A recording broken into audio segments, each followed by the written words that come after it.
Muy bien, a continuación voy a exponer acerca de el estudio de caso referente a eh, el caso Rolex Gate y sus implicancias filosóficas, que tiene que ver mucho con la corrupción como parte del caso uno del curso de Filosofía del Derecho.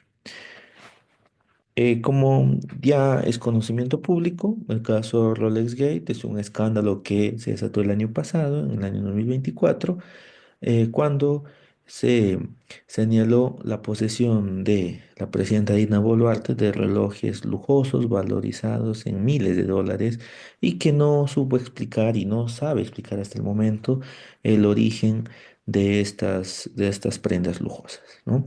Por lo cual la Fiscalía inició una investigación en el que se está imputando enriquecimiento ilícito porque está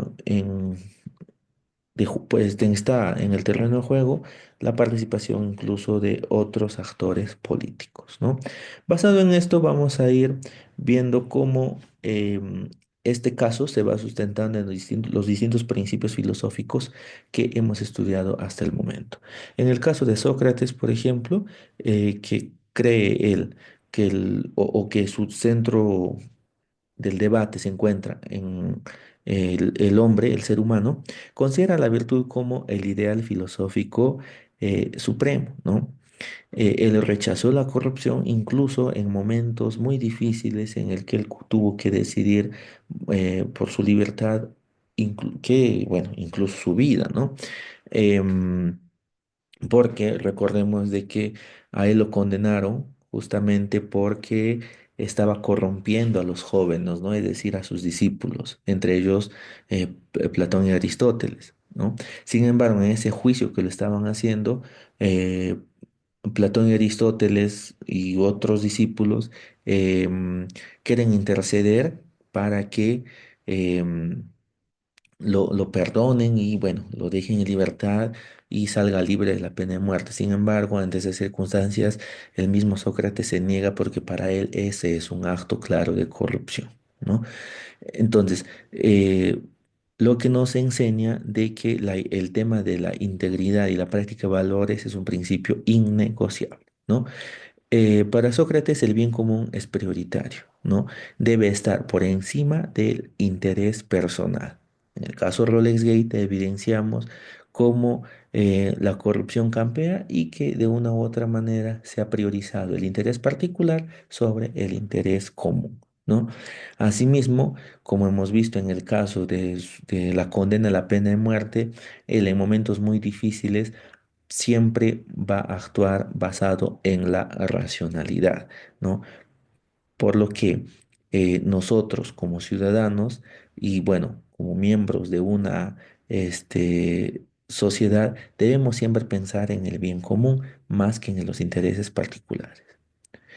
En el caso de Platón habla de justicia distributiva porque Platón, ¿no? Y que también Aristóteles consideraban la justicia en doble sentido, en un sentido restringido y en el caso donde cada individuo recibe lo que le corresponde. En el caso de Rolex evidenciamos que la justicia aquí se ha visto distorsionada. Para Platón, asimismo, el estado ideal es aquel donde los gobernantes, bueno, en ese tiempo que gobernaban filósofos y reyes, o para él debería ser así, deben ser individuos que actúen, ¿no? Y practiquen el bien de manera ética, ¿no? Desde luego, en el caso de Rolex Gate evidenciamos este alejamiento, esta práctica de valores basado en la ética y la moral, ¿no?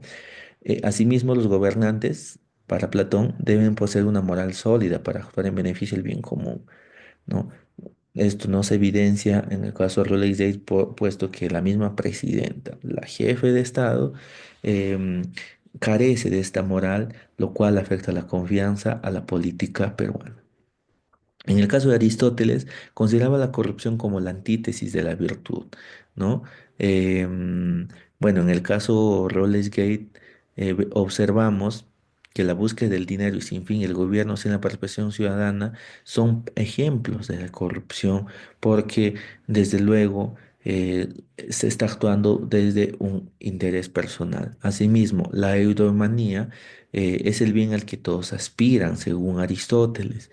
En el caso de Rollersgate, solamente esta aspiración se concreta por los políticos que se encuentran en el poder y que hacen abuso de ese poder aplicando actos de corrupción. Aristóteles además define la corrupción como un vicio que contradice la virtud, son antagónicos, ¿no? Eh, Puesto que en el caso de Rolls Day la corrupción no solo afecta a los individuos involucrados, sino que también socava la justicia universal de todos los ciudadanos, porque eh, el dinero que se malversa de una u otra forma es parte de las arcas del Estado, que son en la práctica dinero de todos los peruanos que de una u otra manera pagamos impuestos, ¿no?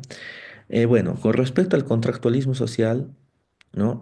He tomado a Rousseau y a John Locke, ¿no? Para Rousseau, la corrupción democrática surge cuando se priorizan los intereses particulares por encima del bien común. En el caso de Rollersgate, ya hemos visto que se observa una falta de compromiso con la sociedad y un interés egoísta por tener más poder y tener más dinero también, ¿no? En el caso de John Locke, él creía que la pobreza era un signo de corrupción moral. El caso de Rollersgate evidencia una contradicción, ya que mientras se cometen actos de corrupción, la pobreza sigue en ascenso y la inseguridad ciudadana cada vez más se agudiza, ¿no? Finalmente, para Emmanuel Kant, la política debe estar ligada al derecho y a la moral para garantizar el bien común. Sin embargo, en el caso peruano, esta relación se ha ido debilitando, evidenciando una fuerte crisis de valores a todo nivel, ¿no?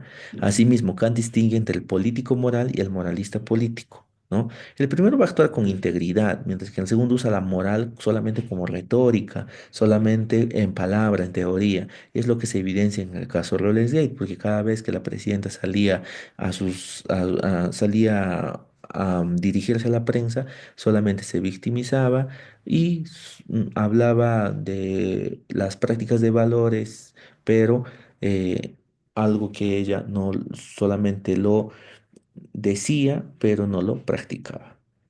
Entonces, a manera de conclusión, podemos decir que el caso Rollersgate pone de manifiesto la necesidad de un cambio profundo a nivel integral en la cultura política peruana, ¿no? Por lo que se requiere un enfoque integral que aborde la corrupción de la reforma institucional hasta la transformación de una educación ciudadana, ¿no? La ética, la justicia y el bien común son valores esenciales para construir una sociedad más justa y equitativa. Y aquí mucho se relaciona con el tema educativo, como lo acabamos de ver, ¿no? Eso sería todo. Muchas gracias.